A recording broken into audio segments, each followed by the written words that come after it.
Hello everybody, Kat here. Thanks for joining me again today. What I'm going to be painting today is some flowers and a butterfly, and I'm aiming for something quite loose with some negative painting, using some negative painting techniques, and they're my favorite. I'm going to start this by wetting with a spray bottle. Now, if you don't have a spray bottle, you can just use your cup some water with your hands and splash it on. Or what I'm just trying to get some larger kind of droplets, and that's why I'm doing it this way. I'm going to be including this sketch at the end of the video.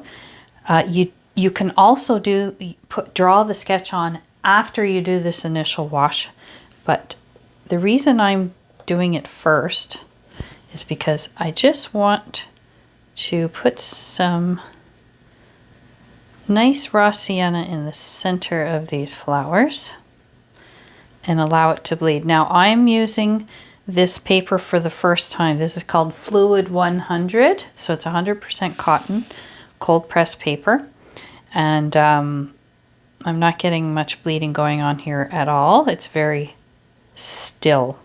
So we're going to see how this works. Hopefully it turns out the way I'm planned. Now, for the pink flowers, I'm using something called Bright Rose. It's probably like an opera rose. And I'm just dropping it in around where each flower is drawn out. Now that's a little strong there. I'm going to spray this again because, as you can see, it's not moving. The paint is not moving. So this paper, so the paint doesn't travel on this paper whatsoever. It travels on every other paper that I've used. Ooh, let's see if I can get it to do a few things here. I'm going to swirl it around. I'll try again. Yeah, it's not moving. I'm going to, I think for the actual painting, I'm going to switch papers, but for this step, I'm going to keep on so that I can just show you what it is I want to do. I have a butterfly drawn out here. I'm going to re-wet it. And up here, I have some marine blue and a little tiny bit of black. And I just want it to mute this because I want this initial layer very, very faint, and I want it to spread. And of course, like I said, on this paper, it doesn't seem to be doing that. It's coming. I'm coaxing it.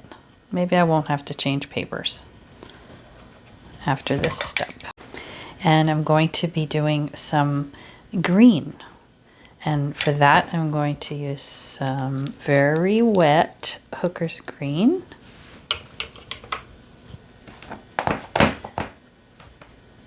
I'm just going in between some of the flowers, in between the drawing, and of course around everything. I'm going to use a tiny bit of a bigger brush to do this. And make sure that your water is clean. Have a clean cup of water with you, because pinks and reds and greens, they make browns. So you don't want brown on your paper. It's okay if you have a variation of color, but you really don't want brown in this case. I'm going to use a little bit of sap green too, to just a few flecks of warmth. Sap green is warmer than Hooker's Green, meaning it has more yellow in it, I would say. And I'm going to soften these edges because they're not kind of going on their own. I don't want any hard edges around the painting. Now maybe this will work. I'm going to see. It's okay if you have some white patches too. That looks quite nice. Just going to drop in a little bit of this blue up here, just so it kind of looks like the sky a little bit. So I am going to stick with this paper. I'm going to try my best. And if it doesn't work, I will just make another video. Simple as that. All it is time, right? It's a learning experience. This is what happens when things don't go your way. It's a learning experience for me and for you, really. So you get to learn from my mistakes. And not to say that this paper is a mistake, because it's probably beautiful paper, just maybe not for using the wet on wet technique. Okay, I'm back and everything is nice and dry. I've zoomed in so you get to see a little better what I'm doing. Hopefully that works out. I'll try and keep an eye on that. Now, while it was drying, I did pop in a few grains of salt here and there just to see if I could, you know what this is like? It's like hot press paper. And so it didn't quite behave the way I expected it to when I was dropping in my colors.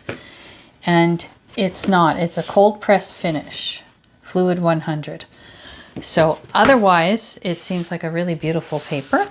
And I'll let you know at the end of the video how I like it. So to outline some of these petals, I'm not just going to use green, because if I use the green as a background, it's going to make everything look like it's cut and pasted on. So I'm going to use different shades of this pink to outline some of these petals. So I'm using a small pointed brush with my Opera Rose, and I am adding a tiny bit of dioxazine purple to it. So just going to put some shadowing in this petal. And some of the petals will need more color later on, so don't worry about that. Right now we're focusing on outlining them and still leaving a lot of softness to the painting. And what this does, when you outline it in similar colors, it sort of suggests that there are other petals of the same color underneath. So I'm just alternating back and forth between the bright pink and the bright rose, and the bright rose mixed in with the dioxazine violet, which is an extremely strong color, so be very, very careful with how much you use. I'm going to add a bit more violet here. It's just to add a tiny little bit of variety to the different colors, to the different areas, and not so much a different value. They're about the same value at this point. There.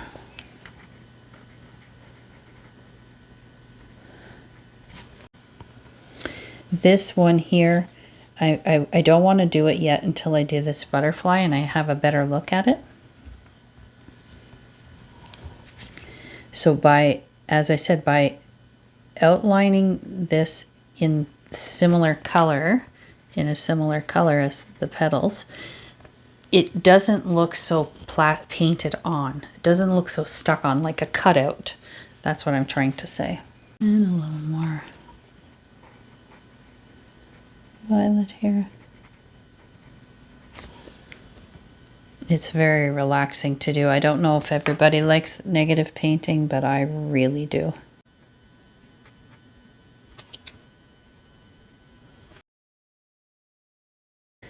And this one comes under here a little bit.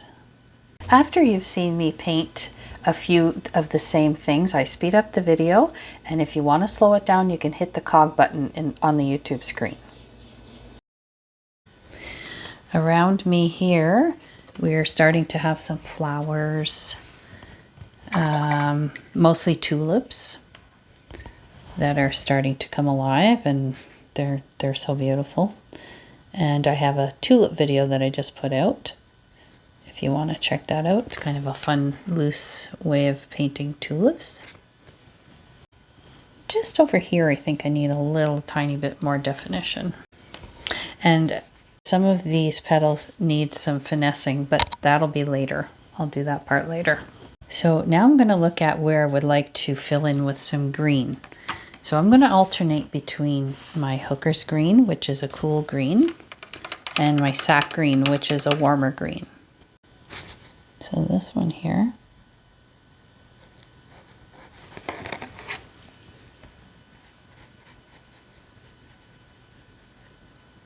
Depending on the paper you're using, you might want to wet the area first before you drop in some color, and that way you're guaranteed it'll have a soft edge to it. See, when I pop that in, it's just softening out all on its own.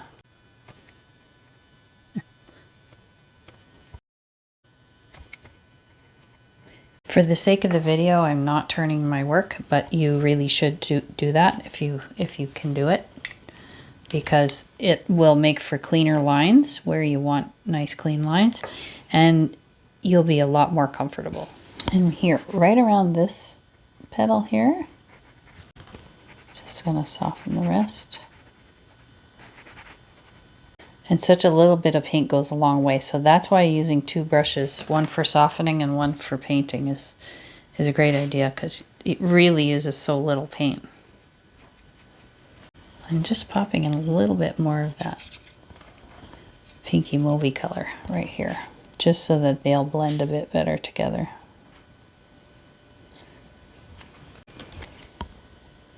And you want them to bleed into each other naturally so that they don't turn to brown. The green I'm going to put here, up here. Soften it.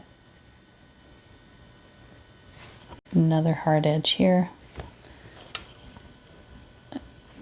I think that's the beauty of watercolor. You can have hard edges where you like them, and they're useful, and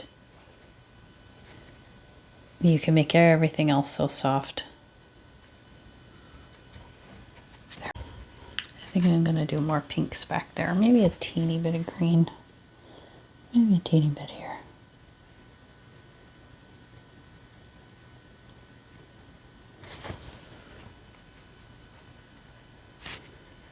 That's just a random shape.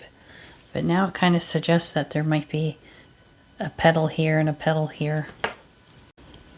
I'm going to put a shadow on this petal, right under this petal.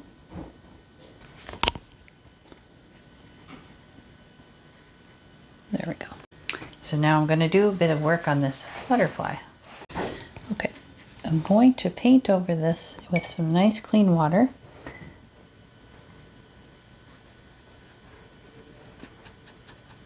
And I can tell you with the paper that the paint is not coming up, which sometimes happens on certain paper when you re-wet it, and that's not happening. It's staying put, which means it's easier to paint layers on paper like that.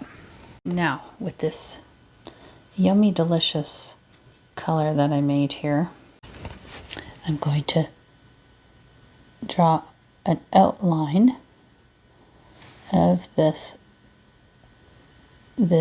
butterfly wing, and I'm deliberately moving my hand so that it's not totally smooth.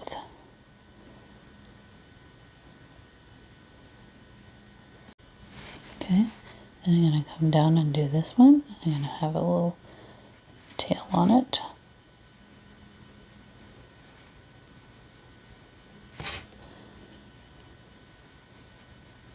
Now, if you didn't wet close enough to the edge, you're not going to get that beautiful bleeding, which I guess I didn't do here.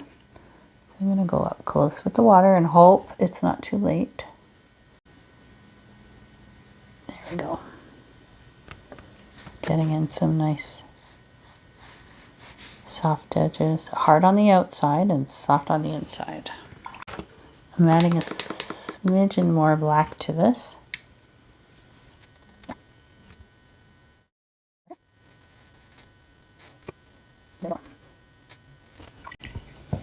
An extremely, extremely watery brush I'm just going to dab in some of this beautiful color. And I'm going to add some concentrated right down by the body. And with my trusty credit card, I'm going to make a little design. Now be careful of this if you're not using cotton paper, because you will tear your paper. The beauty about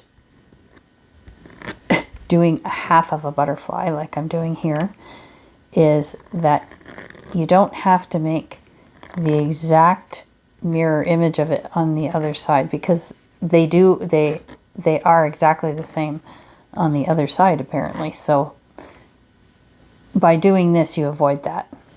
We'll see how that turns out. So now I'd like to try and put some leaves on. I don't want to touch the flowers just yet. So I think I'm going to just take a pencil. I'm going to draw some very tiny little leaves. Well, not so tiny. There's going to be a leaf there. And I'm going to put the tip of a leaf right here. Oh, I did draw that off camera. I'm so sorry. So I drew some leaves here, and we're going to start just with these and try to make sure your paint is wet enough, and don't keep a steady hand, because you kind of want the leaves to have a little bit of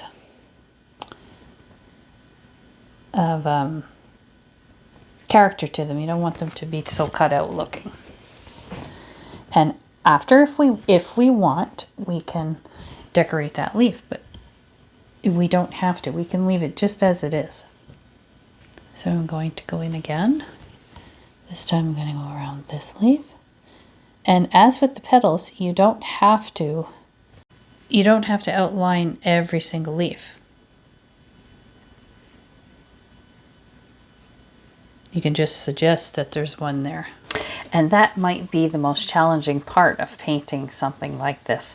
But this is my favorite kind of painting, where there's just suggested images and defined lines and soft edges. I just love it. So I think I'm going to do the same kind of thing here. I'm going to go in and define this petal.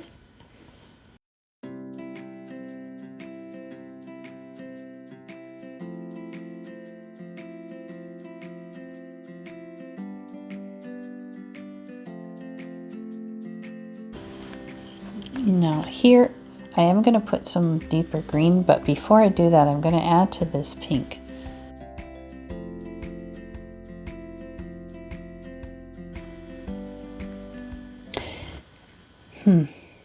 Now I realize there's a lot more to do to these flowers, so I'm going to add in some orange to the edges of the centers here.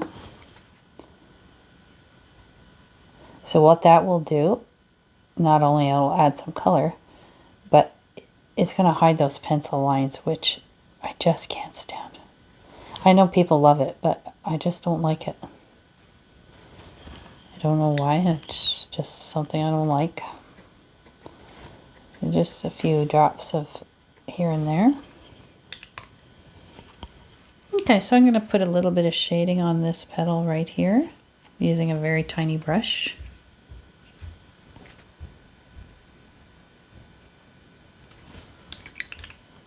And now I'm just going to finesse some of these petals. Just to add a tiny bit more color to them. Not all of them though, I don't want to lose all of those beautiful soft edges that I have.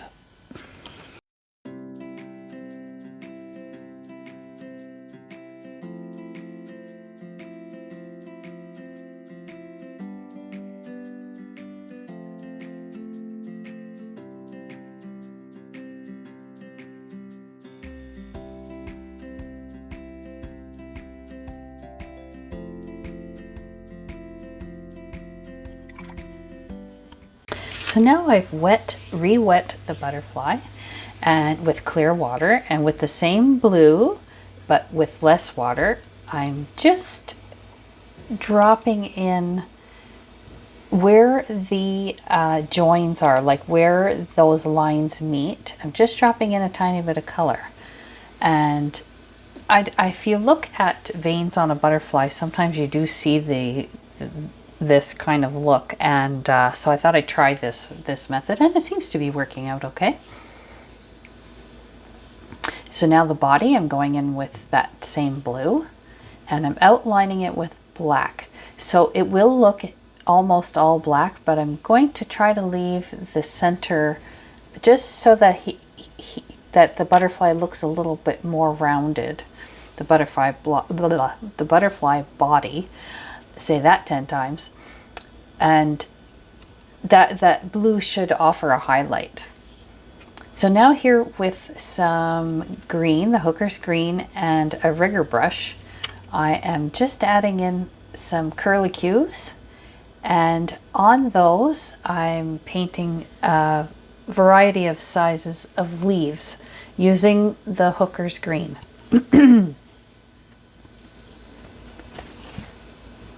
Excuse me for the frog in my throat.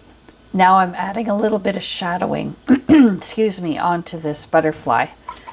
So I wet the butterfly near the body, and then I dropped in a little bit more of that blue. I had to resort to a voiceover because my neighbor has decided to do more renovating on his house. So it's kind of loud. As with all paintings, I'm nearing the end, and I just sit back and look to see if there are areas where I need to do a little finessing. And I think that right after this, I'm calling it done. All in all, I really like this paper, and I definitely will be using it again. I did find it challenging, the wet on wet in the beginning of the video. However, I still think that the blends you get are just beautiful. So just keep in mind that it doesn't work well wet on wet, and you can't lift paint off of it. Other than that, gorgeous paper. I hope you liked this video. If you did, please hit that like button and consider subscribing to the channel. And also don't be shy to leave me a comment. I really love to hear from you. Happy watercoloring. Bye bye.